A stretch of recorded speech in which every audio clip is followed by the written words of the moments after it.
I don't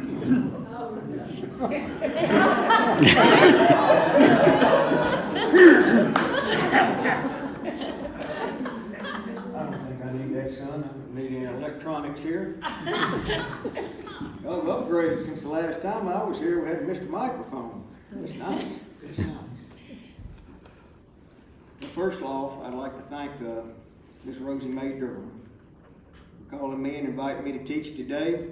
It's been a few years since I've been here, and I'm seeing some familiar faces, and I'm seeing some new ones. I say the new ones, I'll apologize in advance for what you're about to receive. And the old ones, you're a glutton for punishment and got a high pain tolerance. If somebody will lock these doors, I'd be better with a captive audience. As you remember, if you'll hearken back, several years to the last time I taught, I made the mistake of venturing off into Song of Solomon. I talked a little too freely about grapes and pomegranates and the symbolism thereof. I thought we was all adults here, but apparently everyone was but me. As a result, I got myself decommunicated from the Church of the Truth, the whole truth, and the gospel church, the signs following. But nobody's fault but my own. But Miss Rosie Mae, being a lady of great grace and forgiveness, and possibly some poor judgment, called me and gave me a second chance. And ain't that what it's all about? Second chances. I did have a sign, a disclaimer stating I would not mention grapes, pomegranates, or any other food. So I will, in good judgment, stay away from all the basic food groups.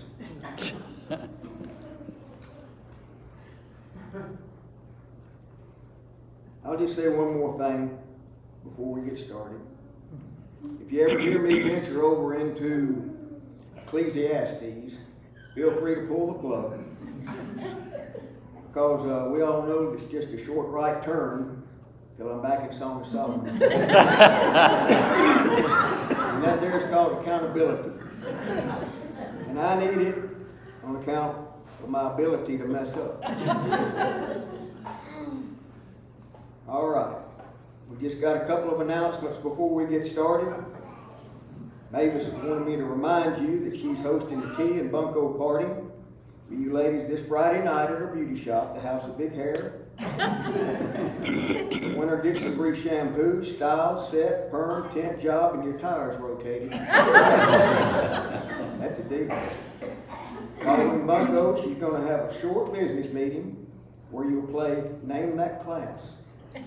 You'll get a chance to help decide what we're going to be called in 2023. Could be a Sunday school class, the Scott class, ET Bible study, small group, care group, community group, or a new name to be determined by you ladies. The ladies that comes up with a winning name will get a free makeover and tanning session at Bud Necker's Auto Parts Transmission and Bell Office. Another great deal. Mark those dates down.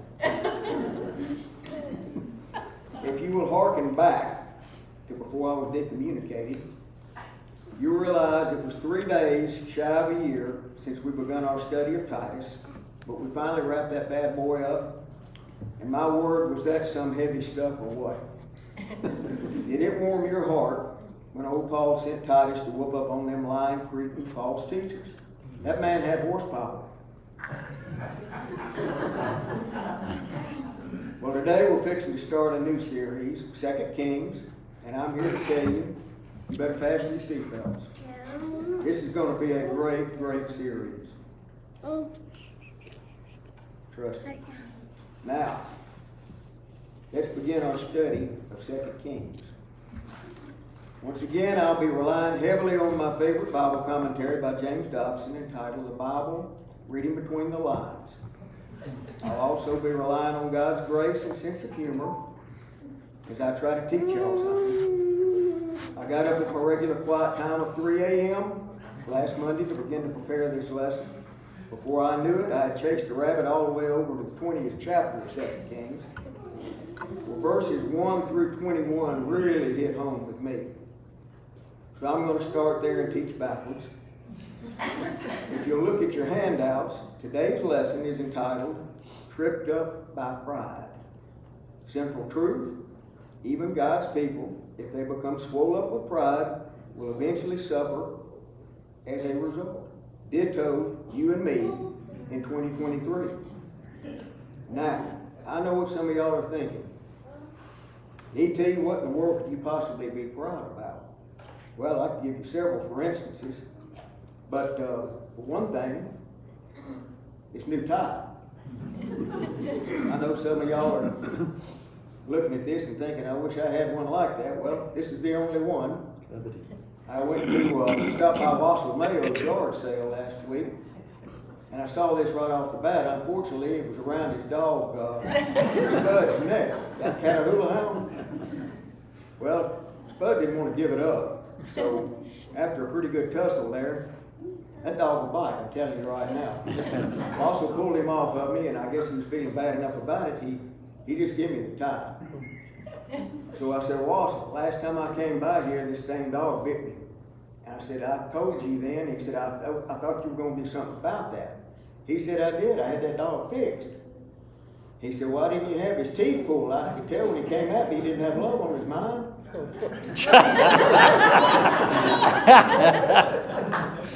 was getting close to the decommunication line again, so I'm going to back up. One of the other things I'm proud about is Mavis. I know y'all can see me walking down the street with Mavis on my arm, my chest all puffed out. I'm thinking, look at me, this good-looking woman. She can't help it if she's a babe. Some of y'all are looking at me and saying, that's a fluke. That's an aberration, that's an anomaly. Well, it could be, I ain't got time to look that up. Said she was visually impaired when she married you, and she didn't have RK surgery till years later. Well, all that being true, I stayed out of her focal length for about 7 years. But that doesn't change the fact that I'm proud.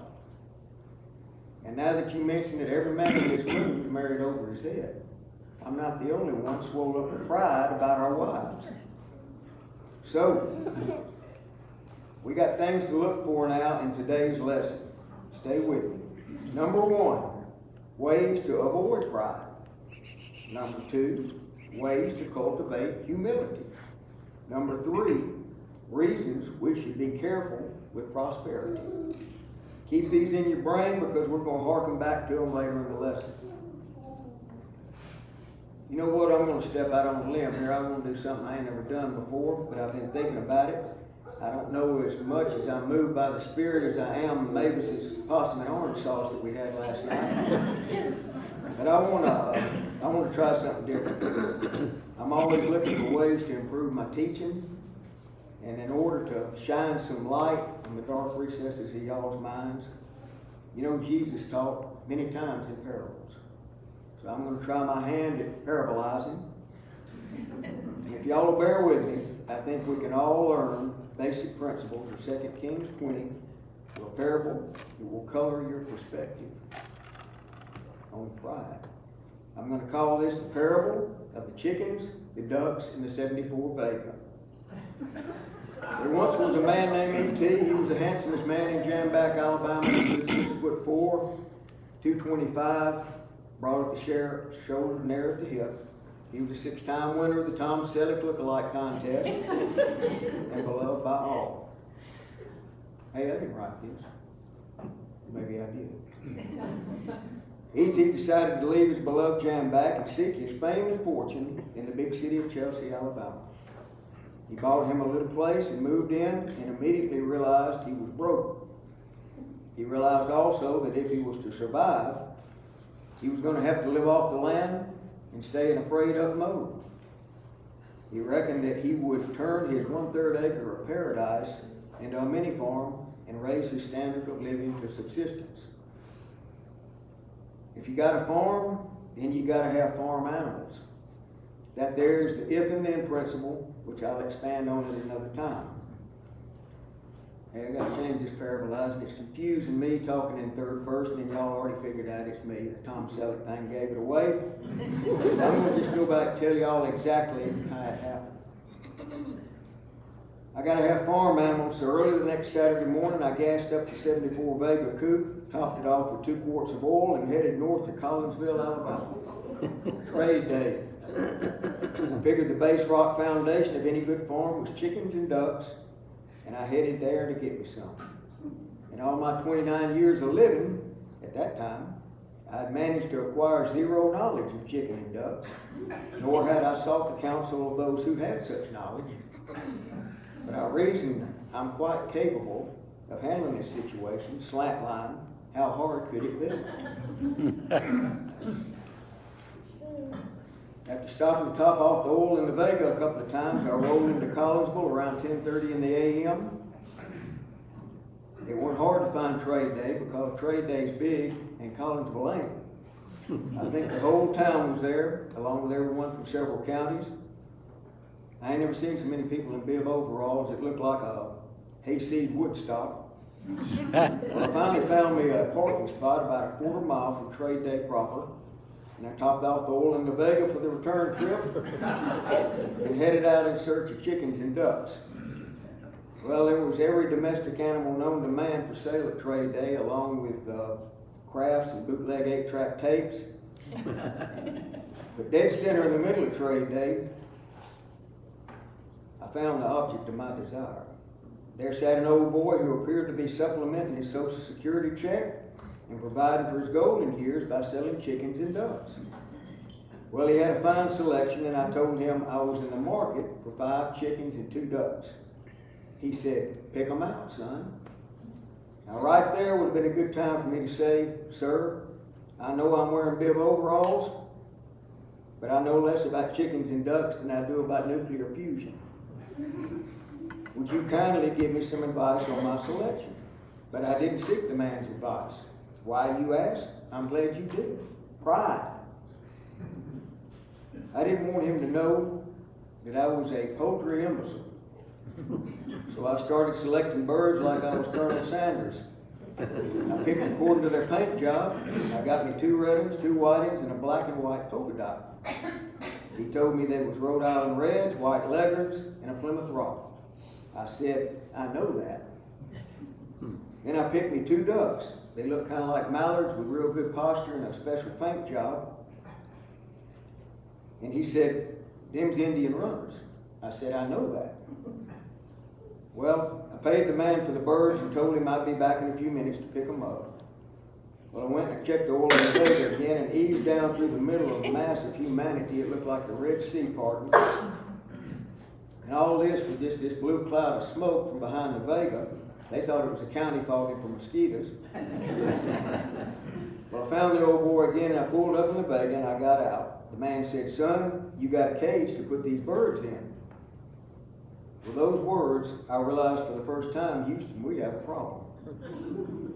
Well, I said, "No, sir, I got no cage. I always just carry them in the Vega." He said, "Son, do you want me to tie their legs?" Now, right there would have been a good time for me to say, "Sir, I'm chicken challenged. What would you suggest?" But once again, I did not seek his counsel. Why, you ask? Pride. And with that pride, I spoke the words that still haunt me to this day. Just chunk them in the Vega. With that said, I flung open the pasture door, and he chunked in the first chicken, which promptly flew out the pasture side window that I had left down. The old boy said, "Son, you're going to have to roll that window up because I can't chase these birds all over trade day."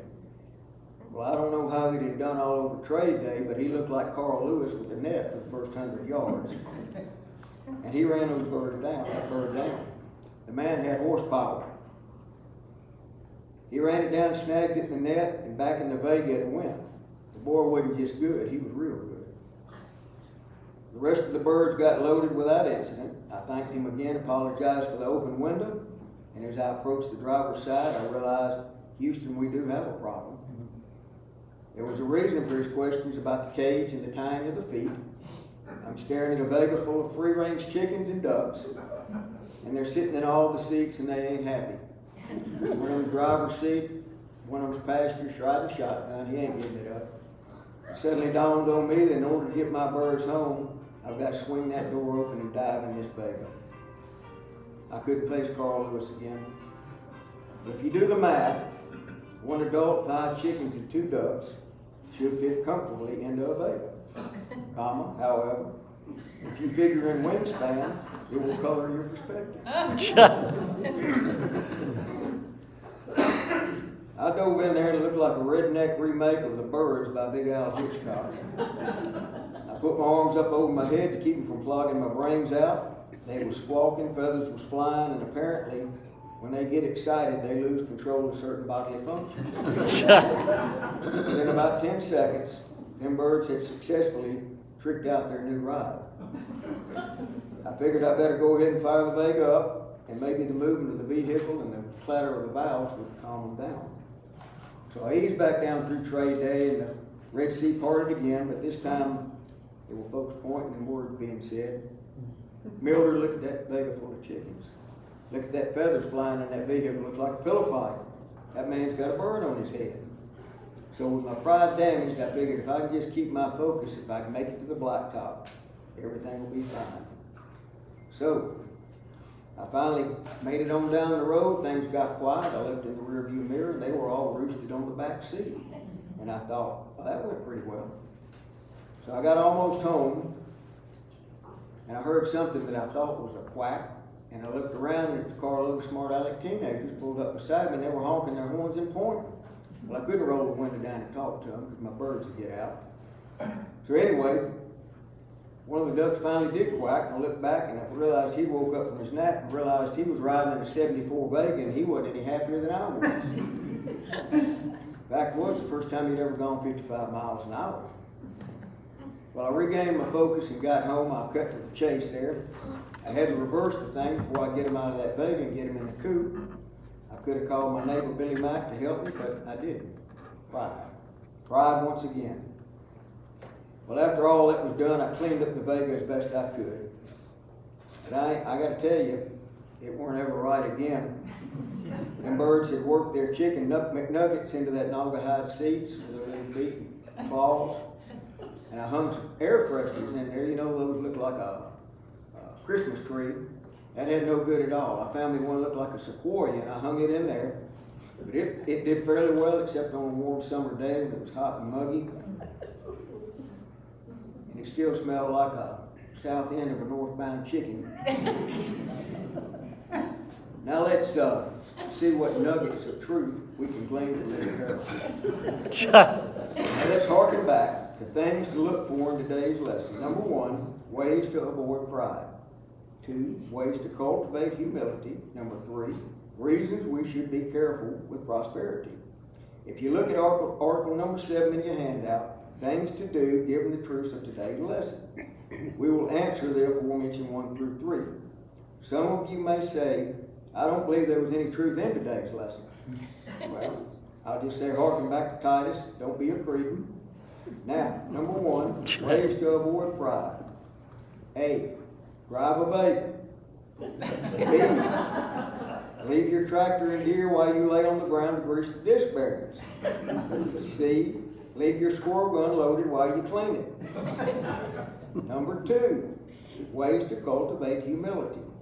A, drive a Vega. B, forget your anniversary.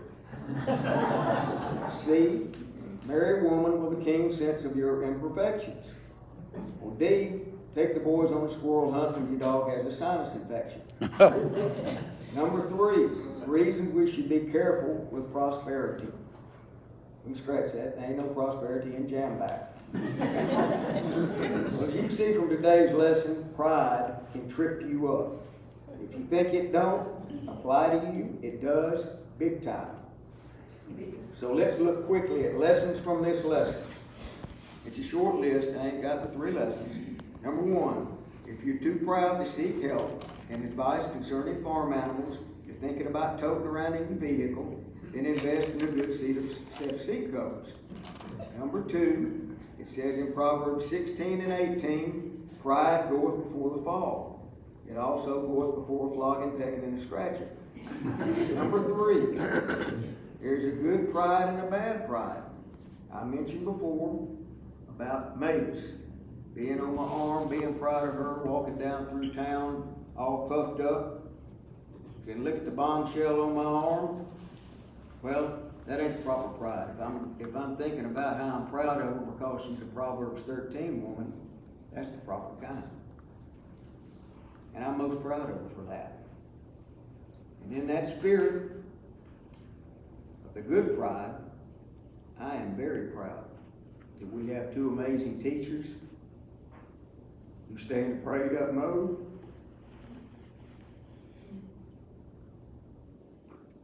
who teach with horsepower, and who ain't just good, they're real good.